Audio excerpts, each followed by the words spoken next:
ইতিমধ্যে আপনারা লক্ষ্য করেছেন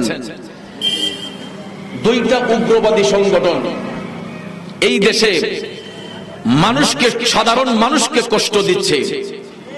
আপনারা লক্ষ্য করে দেখেছেন ইতিমধ্যে আজকে কয়েকদিন যাবত চট্টগ্রামে সনাতন ধর্মাবলম্বী যারা আমরা হিন্দু সমাজ বলি, এরা কিন্তু শান্তিপ্রিয় মানুষ।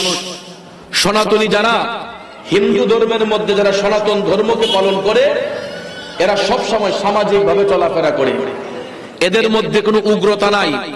কিন্তু হিন্দু ধর্মের মধ্যে একটা শ্রেণীর লোক আছে যারা ইসকন, এইগুলা আমরা যেটাকে জঙ্গি সংগঠন বলি, হিন্দুদের মধ্যে একটা ইসকন নামক একটা সংগঠন আছে, এটাকে জঙ্গি সংগঠন বলা হয়, ঠিক না ঠিক?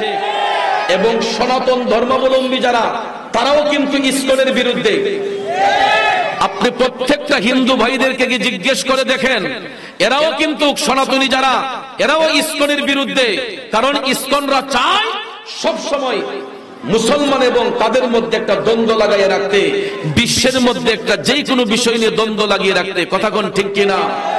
সেই সাথে ভাইয়ার আমার, শান্তিপ্রিয় সুফিবাদী মুসলমানদেরকে কষ্ট দেওয়ার জন্য আরেকটা উগ্রবাদী সংগঠন আপনারা দেখেছেন লক্ষ্য করে, শেরপুর জেলায় মুর্শিদপুর একটা দরবার শরীফ, প্রায় আমি যতটুকু জেনেছি 550 বিঘা, 550 বিঘা জমির এরিয়া নিয়ে একটা দরবার শরীফ, মুর্শিদপুর দরবার শরীফ, এটা শেরপুর জেলাতে। আপনারা সোশ্যাল মিডিয়াতে লক্ষ্য করেছেন, মিডিয়াতে দেখেছেন কিছু উগ্রপন্থীরা এই দরবারের গাছ বৃক্ষ সবকিছু কাইটা আল্লাহর ঘর মসজিদ, মসজিদের মেম্বরটা পর্যন্ত এরা চুরি করে নিয়ে গেছে, গরু চুরি করে নিয়ে গেছে, তারপরে আপনার মহিষ চুরি করে নিয়েছে, দুম্বা ভেড়া যা কিছু ছিল গাছের গোড়াগুলা কাইটা একদম ফ্ল্যাট করে দিয়েছে। ভাইয়ার আমার, ব্যক্তি একজন দুষ করতে পারে, গাছে দুষ করছে কি? ব্যক্তি একজন দুষ করতে পারে, গরু ছাগলে দুষ করলো কি? এটা তো আওয়াম জিনিস। ব্যক্তি একজন দুষ করতে পারে, আল্লাহর ঘর মসজিদ দুষ করলো কি? ব্যক্তি একজন যদি দুষ করতে পারে, তাহলে ভাইয়ার আমার ঘরের চাল ভাঙ্গা হলো কেন? এইগুলাকে যারা করে, এরা কোনোদিন ইসলামের পক্ষের লোক নয়, এরা ইসলামের শত্রু, এরা দেশের শত্রু। এই সমস্ত উগ্রবাদীদের কারণে আমাদের দেশের মধ্যে একটা অশান্তির দাবানল জ্বলতেছে। কথা কোন ঠিক না বেঠে? এই সমস্ত উগ্রবাদীদেরকে আইনের আওতায় নিয়ে বিচারের দাবি করা দরকার আছে না নাই? ভাইয়ার আমার, বন্ধুরা আমার, এই সমস্ত উগ্রবাদীদের কারণে সাধারণ মানুষরা একটা বিপাকের মধ্যে পড়ে গিয়েছে। কথা কোন ঠিক না বেঠে? হিন্দুদের মধ্যে সনাতনীরা বিপাকে, মুসলমানদের মধ্যে সুফিবাদী মুসলমান যারা, আমরা তখন পড়েছি বিপাকে। কথা কোন ঠিক না বেঠে? যদি এর কঠোর ব্যবস্থা না গ্রহণ করা হয়, তাহলে এটা মনে রাখবেন, বাংলার জমিনে আরেকটা কারবালা অতি নিকটে। ঠিক কিনা বলেন?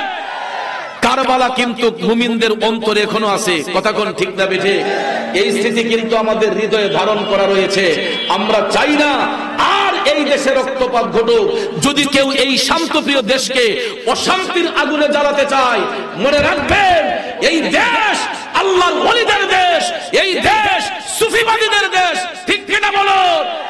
শান্তিপ্রিয় দেশের মধ্যে যারা অশান্তি সৃষ্টি করতে চায়, এদেরকে আইনের আওতায় এনে বিচারের দাবি জানাচ্ছি। যদি আইন প্রশাসন ব্যর্থ হয়, তাহলে সুফি জনতাই যথেষ্ট। কথা কোন ঠিক কিনা? আল্লাহ রাব্বুল আলামিন যেন আমাদেরকে যেন শান্তিপ্রিয়ভাবে থাকার তৌফিক দান করে, সকলে আমিন কন। একটু দুরূদ শরীফ পড়েন। আল্লাহুম্মা সাল্লি আলা সাইয়্যিদিনা মুহাম্মদ, আল্লাহুম্মা সাল্লি। আমার হবিগঞ্জের মানুষের অন্তরে নবীর মোহব্বত বেশি থাকার কথা। আপনারা যে আওয়াজে দুরূদ শরীফ পড়তেছেন, আমার কাছে লাগতেছে এখানে মনে হয় কোন ওয়ারেন্টের আসামি আছে যে দুরূদ শরীফ পড়লেই এদেরকে ধরে নিবে।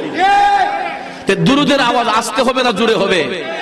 তাইলে একটু জোরে সোরে পড়ুন। আল্লাহুম্মা সাল্লি সাইয়্যিদিনা মুহাম্মাদ নাবিয়ানা।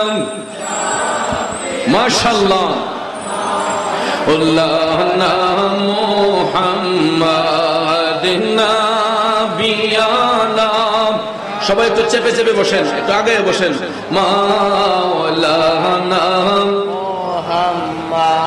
बज में आखिर का शम्मा फिरोज़ हुआ, नूरे अव्वल का जलवा हमारा नबी। अल्लाहुम्मा सल्ली सय्यिदीना मौलाना मुहम्मद व अला आलि सय्यिदीना मौलाना। বাবাজিরা আমার, বন্ধুরা আমার, আজকের এই পঞ্চম বার্ষিক সুন্নি মহাসম্মেলন ঐতিহ্যবাহী কামরাপুর ইসলামী সুন্নি যুব সংগঠন উদ্যোগের সম্মেলন। ও যুবক বন্ধুরা আমার, বাবাজিরা, হতে পারে আজকের এই সম্মেলন আমার আপনার জীবনের শেষ সম্মেলন, ঠিক কিনা বলুন? কারণ দুনিয়াতে আসার ক্ষেত্রে সিরিয়াল মেনটেন হয়, যাবার ক্ষেত্রে কোনো সিরিয়াল মেনটেন হয় না। এর বাস্তবতা গতকালকে আমি দেখলাম নিজ চোখে। আমি ব্রাহ্মণবাড়িয়া কসবা উপজেলায় একটা প্রোগ্রামে গেলাম। ওই প্রোগ্রামের সভাপতি যেই ভদ্রলোক ছিলেন, উনি মাহফিলের সভাপতিত্ব করছেন। হঠাৎ করে পিছন থেকে একজন লোক আইসা সভাপতি সাহেবের কানে চুপে চুপে বলতেছে, আপনি একটু উঠে বাড়িতে আসুন। জিজ্ঞেস করলেন কেন? তখন ওই ভদ্রলোককে বলা হয়, আপনার বড় কন্যা দুনিয়ার জমিন থেকে মৃত্যুবরণ করেছে। চিন্তা করে দেখেন, শুধু পিতার কাঁধেই সন্তানের লাশ বহন করা হয় না, এমন কিছু মুহূর্ত আসে, কিছু কিছু সময় পিতার কাঁধেও সন্তানের লাশ বহন করতে হয়, ঠিক না বেজে? এ যুবক বন্ধুরা আমার, বাবাজিরা, মৃত্যু অনিবার্য। কার কাছে কখন মালাকুল মউত আজরাইল আসবে এর নির্দিষ্ট কোন গ্যারান্টি পৃথিবীর কোন মুফতি সাহেব, মুহাদ্দিস সাহেব দিতে পারবে না। তাইলে বাজার মৃত্যু যেহেতু হয়েই যাবে, যাবার আগে আমাদের ঈমান আমলকে শুদ্ধ করা দরকার আসেনি? জোরে কোন আসেনি? তাইলে দুরূদ শরীফ একটু আদবের সহিত পড়তে হবে। ও যুবক বন্ধুরা, বাবাজিরা, দুরূদ শরীফ সাধারণ কোনো আমল নয়। দুরূদ শরীফ এমন একটা ফজিলতময় আমল, দুরূদ শরীফ এমন একটা ফজিলতময় আমল। দুরূদ শরীফ পড়লে আত্মা শুদ্ধ হয়, দুরূদ শরীফ পড়লে জীবনের গুনাহ মাফ হয়, দুরূদ শরীফ পড়লে আমার দয়াল নবীর দিদার নসিব হয়। তাইলে যেই দুরূদে পাকের এত শান, এত মান, এত ফজিলত, এই নবীর মহব্বতে দুরূদ শরীফের আওয়াজ আস্তে হবে নাকি জোরে হবে? তাইলে চিৎকার মেরে আওয়াজ দিয়ে সবাই আমার সাথে পড়ুন, আল্লাহুম্মা সাল্লি سيدنا مولانا محمد وعلى آله سيدنا مولانا। আসুন জীবনের গুনাহ মাফ করার জন্য সবাই আপন আপন কলবের দিকে মুতাওয়াজ্জি হইয়া একটু বড় করে আওয়াজ দিয়া আল্লাহ রাব্বুল আলামিনের জিকিরে মশগুল হয়ে যায়। সবাই একটু বড় করে আওয়াজ দিয়ে আমার সাথে পড়ুন, ইল্লাল্লাহু ইল্লাল্লাহ ইল্লাল্লাহু ইল্লাল্লাহ ইল্লাল্লাহু ইল্লাল্লাহ ইল্লাল্লাহু ইল্লাল্লাহ লা ইলাহা ইল্লাল্লাহ লা ইলাহা ইল্লাল্লাহ লা ইলাহা ইল্লাল্লাহ লা ইলাহা ইল্লাল্লাহ হাসবি রাব্বি জাল্লাল্লাহ মা ফি কলবি গায়রুল্লাহ হাসবি রাব্বি মা ফি কলবি গায়রুল্লাহ নূর মুহাম্মদ সাল্লাল্লাহু লা ইলাহা ইল্লাল্লাহ ইল্লাল্লাহু ইল্লাল্লাহ ইল্লাল্লাহু ইল্লাল্লাহ ইল্লাল্লাহু ইল্লাল্লাহ ইল্লাল্লাহু ইল্লাল্লাহ লা ইলাহা ইল্লাল্লাহ লা ইলাহা আরো জোরে লা ইলাহা ইল্লাল্লাহ লা ইলাহা ইল্লাল্লাহ কোন মকামে হে আল্লাহ दोनों जहां में हे अल्लाह जिस्म में जामी हे अल्लाह ला इलाहा इल्लल्लाह इल्लल्लाह इल्लल्लाह इल्लल्लाह इल्लल्लाह इल्लल्लाह इल्लल्लाह इल्लल्लाह ला इलाहा ला इलाहा ইল্লাল্লাহ সবাই লা ইলাহা ইল্লাল্লাহ লা ইলাহা লা ইলাহা ইল্লাল্লাহ মুহাম্মাদুর রাসূলুল্লাহ সাল্লাল্লাহু আলাইহি ওয়াসাল্লাম একটা জবান বন্ধ রাখবেন না জবান খুলে উচ্চ স্বরে বলুন আল্লাহু আকবার আর একটু মায়ার স্বরে পড়ি ইয়া রাসূলুল্লাহ বিসমিল্লাহির রহমানির রহিম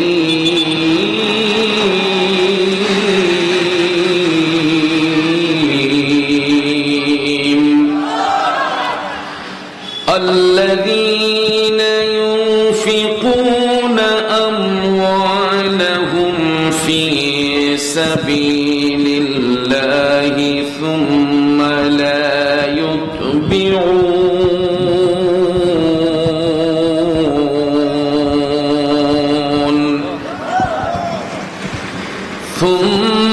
لا يتبعون ما أنفقوا منا ولا أذى لهم أجرهم عند ربهم ولا خوف عليهم ولا هم يحزنون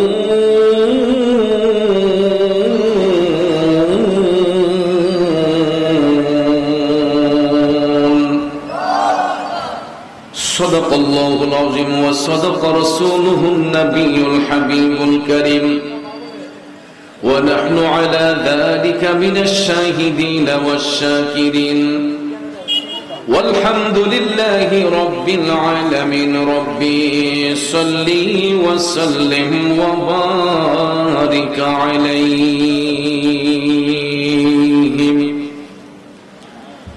পরের জায়গা পরের জমি ঘর বানায়া আমি রই আমি তো সেই ঘরের মালিক নই পরের জায়গা পরের জমি ঘর বানাইয়া আমি রই আমি তো সেই ঘরের মালিক নই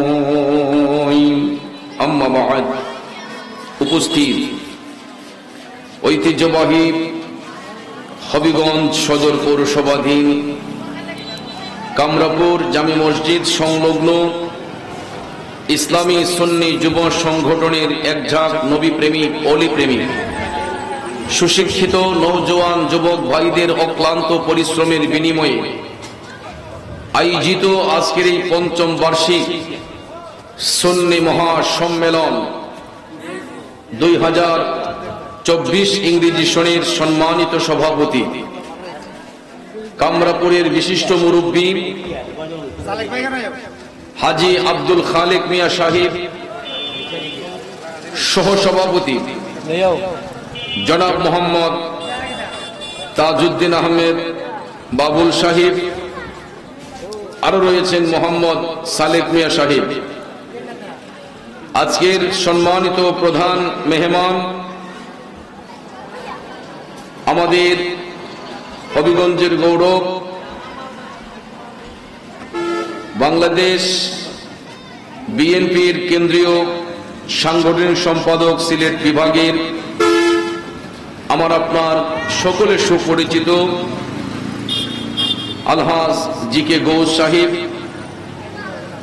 আজকের মাহফিলের সম্মানিত প্রধান অতিথি, ঐতিহ্যবাহী খানকায়ে ইরফানিয়া কচুয়া দরবার শরীফের সাজ্জাদানশীন, আমাদের সকলের প্রিয় মুখ, আমার শ্রদ্ধেয় বড় ভাই পীরে কামিল আলহাজ হযরত মাওলানা মুফতি মুশতাক আহমদ কাদেরী আল ওয়াইসি সাহেব মাদ্দাজিল্লাহুল আলিয়া, আজকের বিশেষ অতিথি মুফতি জয়নুল আবেদিন ফারুকী, হাফেজ দেলোয়ার হোসেন জিহাদি সাহেব সহ আজকের মাহফিলের সম্মানিত আলোচক বৃন্দ, আমন্ত্রিত অতিথিদের মধ্যে যিনাদের নাম রয়েছে, একাধিক নাম থাকার কারণে সবার নাম উল্লেখ করতে না পারলেও সকলের প্রতি আন্তরিক স্নেহ শ্রদ্ধা ভালোবাসা রইল। মাহফিল পরিচালনায় মোহাম্মদ রিপন আহমেদ সাহেব, মঞ্চে আসেন আমার তরিকতপন্থী মুরব্বী বাবারা, সুশিক্ষিত আমার কৃষক, শ্রমিক, চাকরিজীবী, ব্যবসায়ী, সাংবাদিক, শিক্ষক, প্রশাসনিক, গোয়েন্দা বিভাগের সম্মানিত ভাইয়েরা, স্কুল, কলেজ, ইউনিভার্সিটি, মাদ্রাসায় পড়ুয়া ছাত্র ভাইয়েরা, পর্দানিশীন মা বোনেরা, সবার প্রতি আন্তরিক সালাম। আসসালামু আলাইকুম ওয়া রাহমাতুল্লাহি ওয়া বারাকাতুহু। রব্বুল ইজ্জতের আলিশান দরবারে লাখো কোটি শুকর গুজার করার পর প্রিয় নবী সরকারে দু আলম নূরে মুজাসসাম নবী মুহাম্মদুর রাসূলুল্লাহ সাল্লাল্লাহু তাআলা আলাইহি ওয়াসাল্লামের শানে নাতে মুস্তাফা, দুরুদে মুস্তাফা সাল্লাল্লাহু আলাইহি ওয়াসাল্লাম পরিবেশন করে আপনাদের খেদমতে মহাগ্রন্থ আল কোরআনুল কারীমের সর্ববৃহৎ সূরা সূরাতুল বাকারার ৩ নম্বর পারার ২৬২ নম্বর আয়াতে পাক তেলাওয়াত করেছি। জোরে বলে আলহামদুলিল্লাহ। বাবাজিরা, আমার সময় খুব স্বল্প,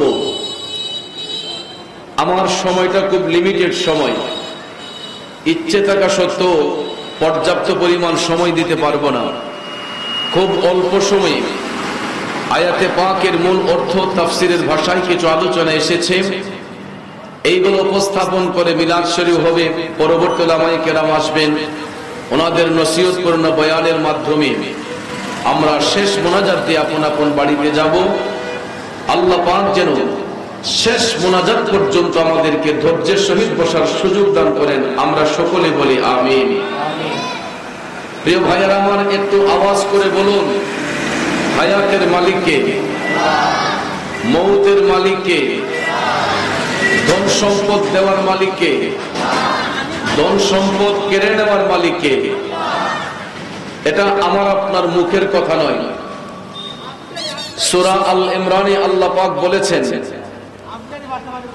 কুলিল্লাহুম্মা মালিকাল মুলকি তুতিল মুলকা মান তাশাউ ওয়া তানজিউল মুলকা মিম্মান তাশা। আল্লাহ তাআলা বলেন, ও আমার হাবিব, আপনি জগৎবাসীকে বলে দেন, জানাইয়া দেন যে সমস্ত রাজ্যের মালিক একমাত্র আমি আল্লাহ।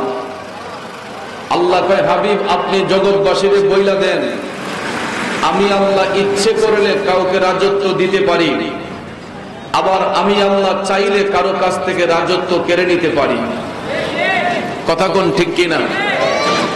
তো আল্লাহ তাআলা যদি আমাকে আপনাকে সম্পদ দান করে, পৃথিবীর কোন মানুষ আটকে রাখতে পারবে? আবার আল্লাহ রাব্বুল আলামিন যদি আমার আপনার সম্পদ হরণ করে নিয়ে যায়, এটাও কেউ আটকে রাখতে পারবে? লক্ষ্য করে দেখবেন, এই সমাজে কিছু কিছু মানুষ সম্পদ একটু বেড়ে গেলে মানুষের মধ্যে অহংকার, তকব্বুরি চলে আসে। 5টা বাড়ির মালিক হলে, 5খানি জমির মালিক হলে, ব্যাংকে যদি লাখ 20 টাকা থাকে, দেখবেন আমাদের দেশে কিছু কিছু মানুষ কয় অমুক এত টাকার মালিক, অমুক এতটা বাড়ির মালিক, কেউ কয় আমি এতটুক জায়গার মালিক। আমি হবিগঞ্জবাসীর কাছে জানতে চাই, আসলে মালিক আমরা নাকি আল্লাহ? জোরে বলেন আসল মালিক কে? রব্বুল আলামিন ইচ্ছে করলে আমাদেরকে বাদশা বানাতে পারেন, ইচ্ছে করলে আল্লাহ তাআলা আমাকে আপনাকে ফকিরও বানিয়ে দিতে পারেন, ঠিক কি না? এই জন্য যুবক ভাইয়েরা আমার, সম্পদ আল্লাহর দেওয়া আমানত, এটা এক হাতে কোনো সময় থাকে না। আজকে আপনার আমার হাতে সম্পদ থাকতে পারে, কালকে আমি আপনি রাস্তার ভিখারি হয়ে যেতে পারি। কথা বলেন ঠিক না বেঠিক?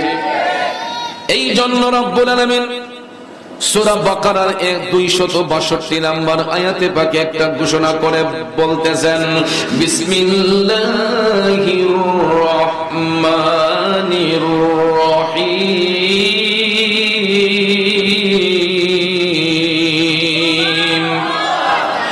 আল্লাযীনা ইউনফিকুনা আমওয়ালাহুম ফী সাবিলিল্লাহি সুম্মা লা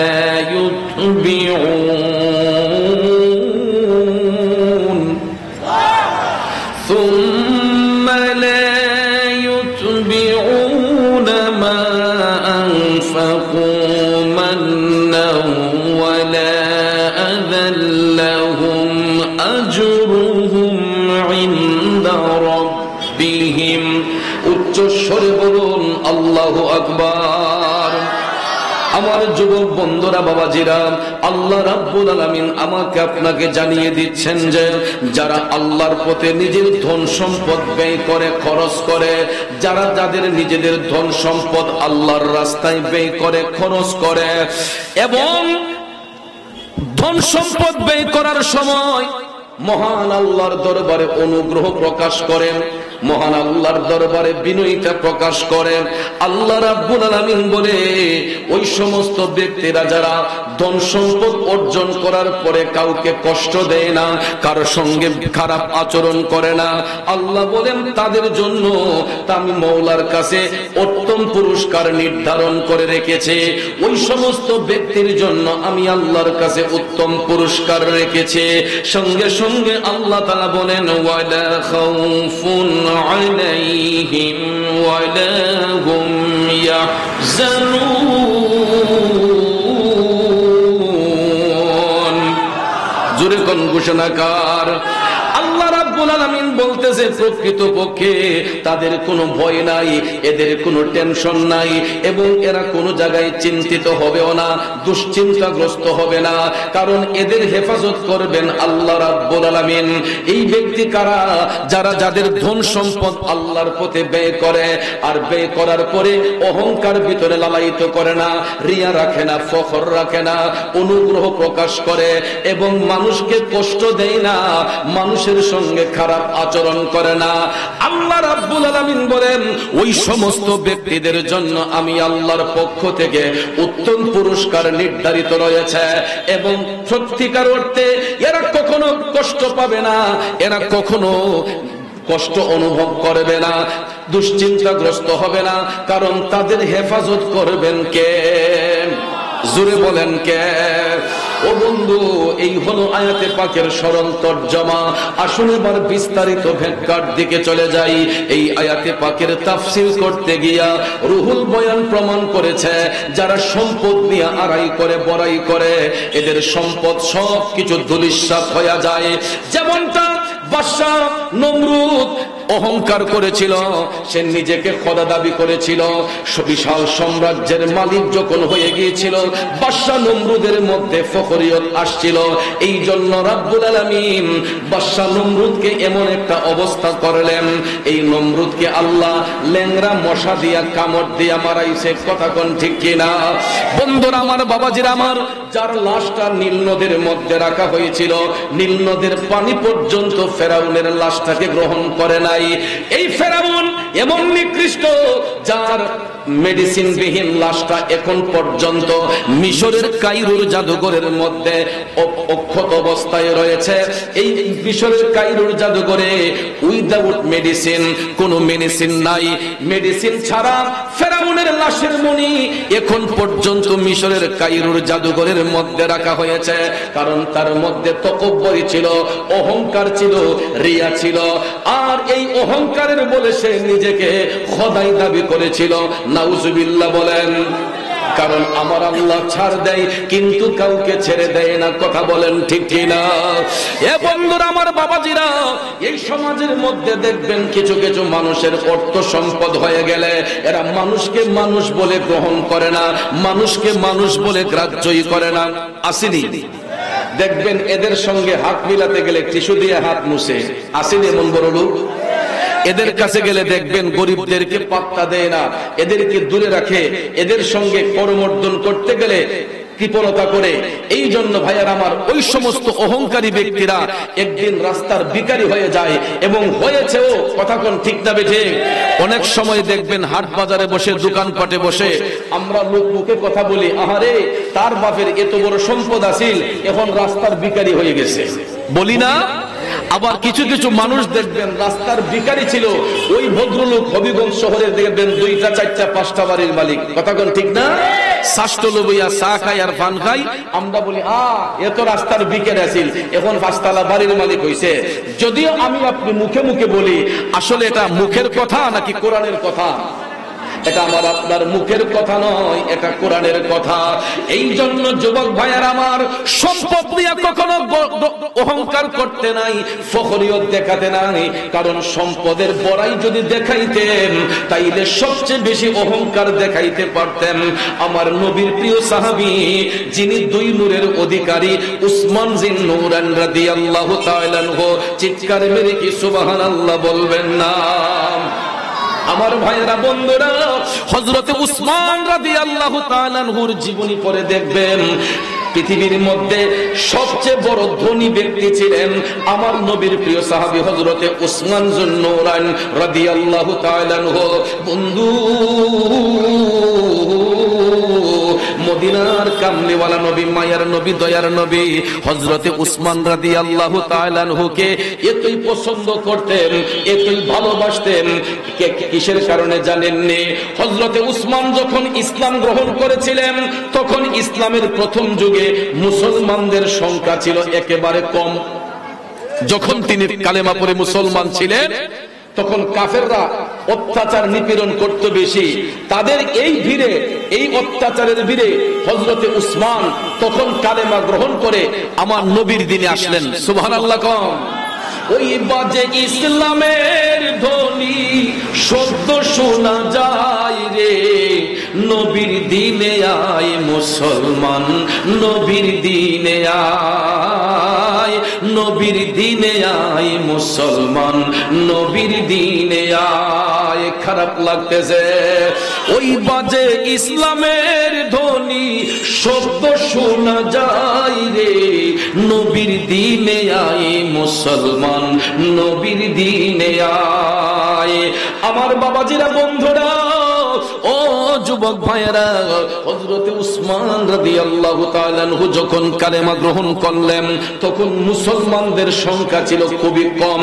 আল্লাহর হাবিব সাল্লাল্লাহু আলাইহি ওয়াসাল্লাম যখন কাফির মুশরিকের কাছে কালেমার দাওয়াত দিতেন, তখন এরা আমার রাসূলকে কষ্ট দিত, নবীজিকে আঘাত করত, এবং কাফেররা ষড়যন্ত্র করছিল যে আমার রাসূলকে এরা নির্মূল করে দেবে, দয়াল নবীকে কতল করে দিবে। নাউজুবিল্লাহ বলেন।